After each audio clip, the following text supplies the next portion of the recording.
प्रभु यीशु मसीहा के नाम में जय मसीह। सालोम, मैं पटना बिहार से भाई धनराज थापा मसीह सुखानवाय फिर से आपके बीच में परमेश्वर के वचन को लेकर आया हूँ। मेरे प्यारे मसीह भाइयों बहनों संतगण, आज हम देखने वाले हैं परमेश्वर को दुआएं देना और परमेश्वर अपना लोगों को शुद्धि लेगा। परमेश्वर को दुआएं आप दीजिएगा तो परमेश्वर आपका शुद्धि लेगा। वक्ता के दल में से एक की स्त्री ने एलिशा की दुहाई देकर कहा, तेरा दास मेरा पति मर गया और तू जानता है कि वह यहोवा का भय मानने वाला था और जिसका वह कर्जदार था वह आया है कि मेरे दोनों पुत्र को अपने दास बनाने के लिए ले जाएं। एलिशा ने उससे पूछा, मैं तेरे लिए क्या करूं? मुझे बता कि तेरे घर में क्या है। उसने कहा, तेरी दासी के घर में एक हांडी तेल को छोड़ और कुछ नहीं है। उसने कहा, तू बाहर जाकर अपनी शौकीनों से खाली बर्तन मांग लिया और थोड़े बर्तन न लाना। फिर तू अपने बेटों समेत अपने घर में जा और द्वार बंद करके उन सब बर्तनों में तेल उड़ेल देना और जो भर जाए उन्हें अलग रखना। तब वह उसके पास से चली गई और अपने बेटे समेत अपने घर जाकर द्वार बंद किया। तब वे तो उसके पास बर्तन लाते गए और वह उड़ेलती गई। बर्तन भर गए तब उसने अपने बेटे से कहा, मेरे पास एक और भी लिया। उसने उससे कहा, और बर्तन तो नहीं रहा। तब तेल रुक गया। तब उसने जाकर परमेश्वर के भक्त को यह बता दिया और उसने कहा, जा तेल बेचकर ऋण भर दे और जो रह जाए उससे तू अपने पुत्रों सहित अपना निर्वाह करना। आइए वचन में परमेश्वर प्रकाश दे। हम प्रार्थना करेंगे। पिता पुत्र पवित्र आत्मा एलोहिम परमेश्वर, सामर्थी परमेश्वर, जिस प्रकार से एलिया के समय में चमत्कार करने वाला परमेश्वर, आज भी जो कोई तुझे दुहाई दे उसे तू शुद्धि लेता। उसका वचन सुनने वाले भाइयों बहनों के जीवन में, मेरे जीवन में पवित्र आत्मा यीशु के नाम से पिता परमेश्वर आपको धन्यवाद देते हुए इस प्रार्थना को मांगते हैं। पवित्र आत्मा का प्रकाशमान वचन हर एक भाइयों बहनों के सुनने में जो सुनते हैं और पवित्र आत्मा तेरे द्वारा आशीषित, प्रकाशित और उनका परिस्थिति स्थिति यीशु के नाम में चमत्कार में बदलने पाए, क्योंकि तेरा वचन सच्चा जीवित है। यीशु के नाम से आमीन। आइए हम वचन की ओर जाएंगे। भविष्यवक्ता के दल में से एक की स्त्री ने एलिशा की दुहाई देकर कहा, तेरा दास मेरा पति मर गया है और तू जानता है कि वह यहोवा का भय मानने वाला था। यहाँ पर एक स्त्री है, भविष्यवक्ता के दल में से की एक पत्नी है, एक स्त्री है, उसका पति मर गया है और वो बताती है कि एलिशा की दास था वो। जैसे कि एलिया का दास एलिशा था, उसका हाथ धुलवाता था एलिया का। उसी प्रकार स्त्री बताती है कि तेरा दास था। तो एलिशा के पास जाती है और कहती है, तेरा दास मेरा पति मर गया है और तू अच्छी रीति से जानता है कि वह यहोवा का भय मानने वाला था। मेरे मित्रों, आज परमेश्वर का डर और भय मानने वाले लोग वो मर भी जाए, उसके लोग भी उसका गवाही देते हैं और उसका परमेश्वर शुद्धि लेता है। और जिसका वह कर्जदार भी था, वो परमेश्वर का डर भय तो मानता था, लेकिन वो कर्ज में डूबा हुआ था और कर्जदार था और कर्ज में डूबा हुआ था और उसका जो कर्जदार लोग है उसके दोनों पुत्र को, जो मर गया उस भविष्यवक्ता के दोनों पुत्र को और वो विधवा स्त्री के दोनों पुत्र को, जो कि पति नहीं रहा, विधवा हो गई, वो विधुर के दोनों पुत्र को, जो कि कर्जा न चुका पाने के कारण अपने दोनों बेटों को, विधवा के बेटों को लेने के लिए आए थे, अपने दास बनाने के लिए ले जाए। इस प्रकार से जाकर अपने दुख को एलिसा को सुनाती है। अब मैं क्या करूं, इस प्रकार के समस्या है, मेरे दोनों बेटे को कर्जदार ले जाने वाला है। मैं नहीं जानता कि उस समय किस प्रकार के बात थी, लेकिन जिस समय इस दूसरा राजा के समय में वहां पर आहाब और इजबेल के राज चलता था। जब एलिया के बाद एलिसा आया था, एलिसा के समय भी इजरायली लोग परमेश्वर के विरुद्ध में पाप, अपराध, अधर्म किए थे इजबेल रानी के कारण, और वो मिस्र से शादी करके आहाब लाया था। उस समय भयंकर अकाल पड़ा हुआ था। उसी अकाल में शायद उसने कर्जा लिया होगा और चुका नहीं पाया होगा, परंतु मर गया। और इस प्रकार के बात जाकर एलिसा के घर में जाकर स्त्री कहती है। एलिसा ने उस स्त्री से पूछा, मैं तेरे लिए क्या करूं? सुनो, तुमने हमको बताया है, दुख बताया है, पीड़ा बताया है, मुझे पता चला कि तेरे बेटे को अब ले जाने वाले हैं, कर्जदार ले जाके दास बनाएंगे, जो कि उस समय दास जब ले जाया जाता था तो उसको जीवन भर रखा जाता था, कौड़ी कौड़ी ना चुका दे, और उसको बेच भी डाला जा सकता था, उसको मारने से भी कोई कर्ज जब तक वो नहीं सदता था, उस समय यदि न सदाने पर यदि उसका मृत्यु भी हो जाता है, यदि मालिक मारता भी उसको कोई कुछ नहीं कर पाता था। दास का वही शुल्क किया जाता था। तो एलिसा ने उससे पूछा, जो विधवा औरत से पूछा, भविष्यवक्ता के पत्नी स्त्री से पूछा, मैं तेरे लिए क्या करूं? मुझे बता कि मैं तेरे लिए क्या करूं, और मुझे बता कि तेरे घर में क्या है। दो ही प्रश्न पूछा गया। आज मेरे मित्रों, परमेश्वर के नाम से, यदि यीशु के नाम से हम पिता परमेश्वर, स्वर्ग में होने वाला परमेश्वर को दुहाई देते हैं, मांगते हैं, तो परमेश्वर अवश्य कहेगा कि मैं तेरे लिए क्या करूं और तेरे पास क्या है जो मैं आशीष करने के लिए क्या है। क्योंकि एलिया और एलिसा के, पहला राजा दूसरा राजा जब आप पढ़ेंगे, एलिया उसी प्रकार का गवाही अपने वचन में देता है कि मैं परम प्रधान परमेश्वर सेनाओं के यहोवा के सम्मुख उपस्थित रहता हूं, खड़ा रहता हूं। उसी सेनाओं का यहोवा ने मुझे भेजा है, मैं उसी के द्वारा कहता हूं। इस प्रकार से बोलता है। उसी प्रकार एलिसा भी कहता है, सेनाओं के यहोवा का मैं जो जिसके सम्मुख खड़ा रहता हूं, उसके शपथ खाकर मैं कहता हूं। इस प्रकार के शब्द एलिया ने भी चलाया, एलिसा ने भी चलाया। इसका मतलब है कि जहां एलिया रहता था, परमेश्वर का उपस्थिति वहां था, और जिस प्रकार भविष्यवक्ता बोलता था उसी प्रकार परमेश्वर का इच्छा कहीं द्वारा बोलता था।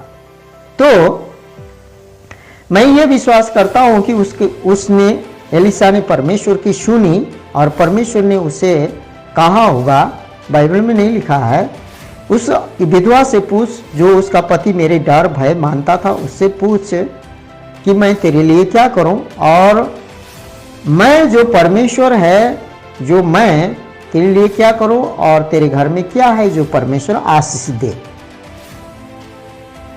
उसी प्रकार पूछता है। तो वो स्त्री बोलती है कि वहां जब बातचीत होता है तो एलिसा के साथ जब वो विधवा स्त्री बोलती है कि तेरी दासी के घर में एक हांडी तेल है और उसको छोड़कर और कुछ भी नहीं है, कुछ भी नहीं, एक हांडी तेल मात्र है घर में। तो एलिसा ने जो स्त्री से कहा, तुम बाहर जाकर अपने सब पड़ोसियों से, जो कि स्त्री लोग होती है, पड़ोसियों का मतलब पड़ोसियों से क्या करना, खाली बर्तन को क्या करना, मांग के लाना, पूरी रीति से, जितना भी तू इकट्ठा कर सकती है। यहाँ लिखा नहीं है 1000 2000, लेकिन जितना ज्यादा इकट्ठा कर सकती है मांग के ला। और थोड़े बर्तन न लाना, बहुत ज्यादा लाना, जितना ला सकती है। उसके तेल में उतना परमेश्वर आशीष देने वाला था। फिर तो अपने बेटों समेत अपने घर में जा और द्वार बंद करके उन सब बर्तनों में तेल उड़ेल। सब बर्तनों में क्या करना, पहले द्वार पर बंद करना। यीशु मसीह ने कहा, यदि तू स्वर्गीय पिता गुप्त परमेश्वर से आशीष तो चाहती है, बाइबल में कहते हैं यीशु मसीह, तो परमेश्वर से, तू गुप्त के परमेश्वर से आशीष चाहता है तो तुम गुप्त कोठरी में जाना, दरवाजा बंद करना और गुप्त के परमेश्वर से मांगना।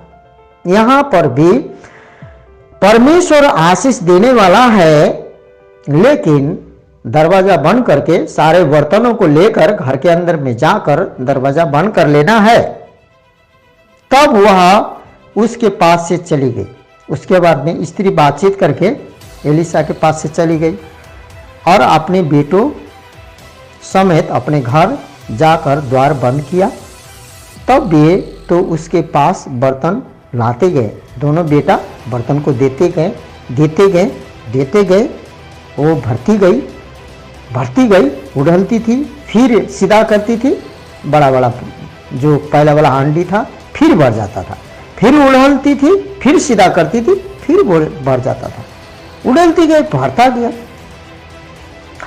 और मेरे मित्रों, यहाँ मैं ये कहना चाहता हूँ कि आज आप परमेश्वर से आशीष चाहते हैं।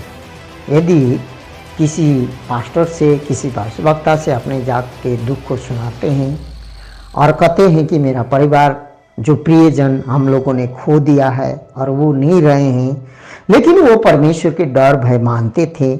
यदि आप प्रियजन नहीं रहे, यदि आप पास्टर के पास जाते हैं, आजकल तो आपको जानते हैं बाइबल ने 5 कैटेगरी में बताया गया है, भविष्यवक्ता, प्रचारक, प्रेरित, उपदेशक, पास्टर, इस प्रकार से बताया गया है। लेकिन आजकल सब कोई पास्टर सब पास्टर हैं।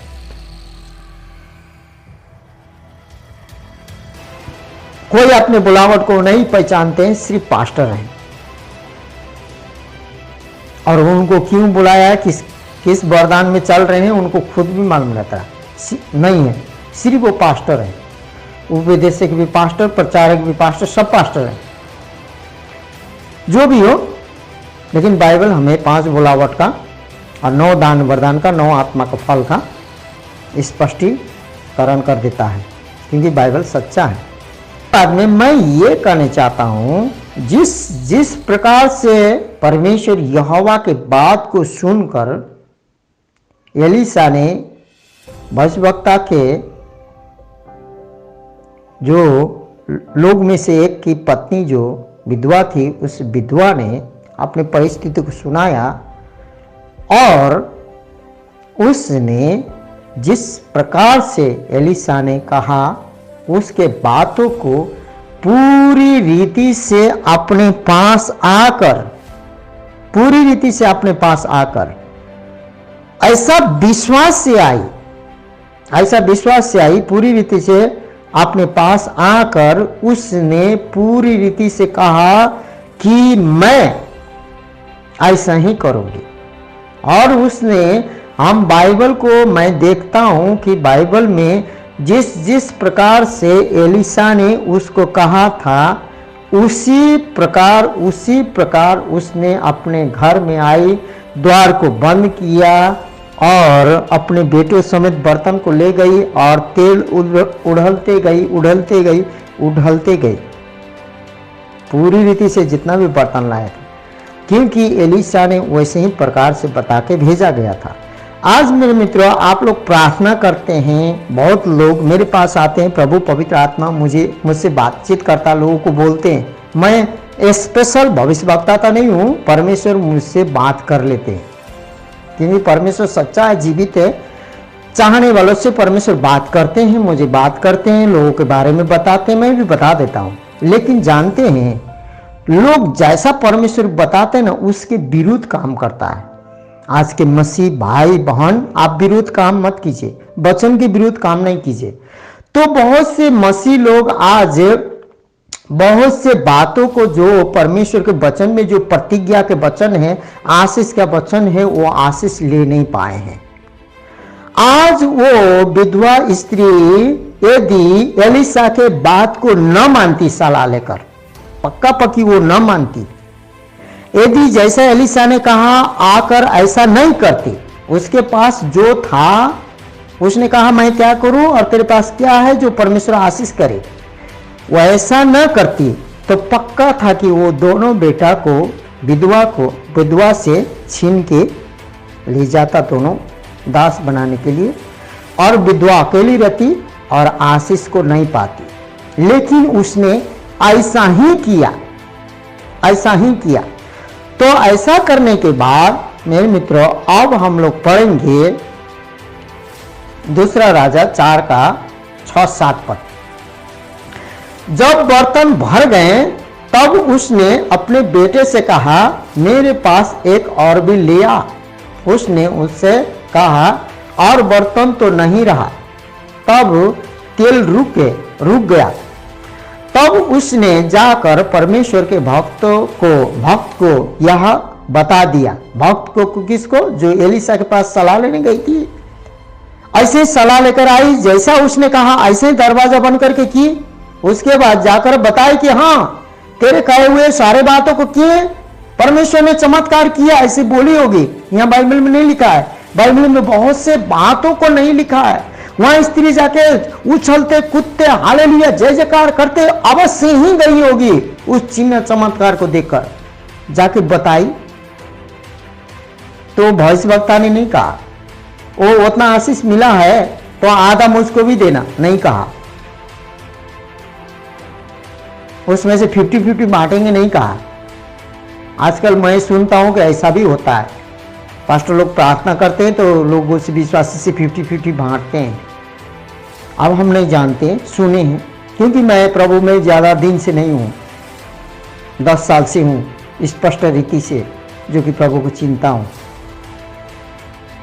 तो उसने जाकर बता दिया कि चमत्कार हुआ है, बता दिया। बताने के बाद और उसने कहा, जो एलिशा ने कहा जा तेल बेचकर ऋण को भर दे और जो रह जाए उससे तू अपने पुत्र सहित अपना निर्वाह कर। उसने ऋण को भी चुका दिया। जब तक अकाल खत्म नहीं होता, समस्या खत्म नहीं होता, परिस्थिति खत्म नहीं होता, तब तक जीवन निर्वाह करने के लिए वो तेल पूरा हुआ था। आज मेरे प्रिय भाइयों बहनों, मैं मसीह में बहुत 3-4 साल गलती कर चुका हूं। कभी पास्टर के पीछे, कभी संस्था के पीछे, कभी इसके पीछे, कभी उसके पीछे, कभी प्रचारक में, कभी पास्टर में। बहुत लोग भाई लोग घूम रहे हैं। किसी चर्च में पास्टर बन रहे थे, किसी चर्च में जाकर प्रचारक बनते हैं, किसी संस्था में जाकर वो क्या बोलते हैं उपदेशक बनते हैं, कभी जाकर ऑर्गेनाइजर्स बनते हैं। वो देख रहे हैं हम। लेकिन आपको परमेश्वर क्यों बुलाता? स्पेशल बुलाता। और मुझे परमेश्वर ने स्पेशल बुलाया है, मुझे पता है। मैं 10 साल से परमेश्वर की सेवा में हूँ और मुझे बुलाया है बोल के मुझे पक्का मालूम है कि परमेश्वर ने बुलाया है। और परमेश्वर जब भी मुझसे पूछता है तेरे पास क्या है और किस चीज में आशीष दूं, तो मैं दिखा देता हूं परमेश्वर को मेरे पास क्या कमी है, क्या घटी है, सब परमेश्वर को दिखा देता हूं। और आज लोग क्यों तड़फड़ा रहे हैं? क्योंकि वो लोग विश्वासी बन गए हैं। उद्धार मुक्ति भी उनको, छुटकारा भी मिला है, उनको स्वर्ग भी मिलेगा, लेकिन यहाँ पृथ्वी में आशीष नहीं मिला उनको। क्यों? क्योंकि वो लोग सारा प्रतिज्ञा बाइबल में लिखा है, बाइबल पढ़ते नहीं है। बहुत से विश्वासी आते हैं, बाइबल समझ में नहीं आता बोलते हैं, क्योंकि बाइबल समझने के लिए पवित्र आत्मा की आवश्यकता पड़ता है और पवित्र आत्मा के तो विरोध में काम करता है। लोग तो बाइबल हम समझे या ना समझे, बाइबल का वचन जब पवित्र आत्मा आने के बाद आप जो वचन को क्लेम करते हैं, विश्वास करते हैं, उसमें रेमा हो जाता है, जीवित हो जाता है, तो आपके जीवन में काम होता है। और वही भविष्यवक्ता एलिशा का जो वचन है, तेरे पास क्या है और मैं क्या कर सकता हूँ, मैं क्या कर सकता हूँ, तेरे पास क्या है करने के लिए, जो आशीष देने के लिए, जो परमेश्वर दे। तो उसने बातों को माना। परमेश्वर का वचन को जब आज्ञा को हम लोग मानते हैं, जब उस आज्ञा में चलते हैं, उसके बाद ही परमेश्वर आशीष करता है। आज्ञा बिना माने आशीष नहीं मिलता है। आज्ञा न मानने वालों को तो बाइबल में लिखा है, पौलुस कहता है दंड मिलता है। आज्ञा मानने वालों को आशीष मिलता है। मसीह में आकर हम लोग आज्ञा नहीं मानते हैं तो हमें आशीष नहीं मिलता है। इसलिए मेरे मित्रों, दुख पीड़ा होता है, परिस्थिति आता है, लेकिन परिस्थिति के बस में चल जाएंगे आप जब परमेश्वर के वचन को आज्ञा नहीं मानेंगे। तो आप कितना भी बुद्धिमानी ज्ञानी मान क्यों ना हो, लेकिन जब परमेश्वर के आज्ञा को मानेंगे, परमेश्वर के वचन को मानेंगे, तो आप मूर्ख भी क्यों ना रहें, परिस्थिति को परमेश्वर यीशु के नाम में अपने बस में, अपनी मुट्ठी में कर लीजिएगा। आप क्या अपने लोग खो गए क्यों ना हो।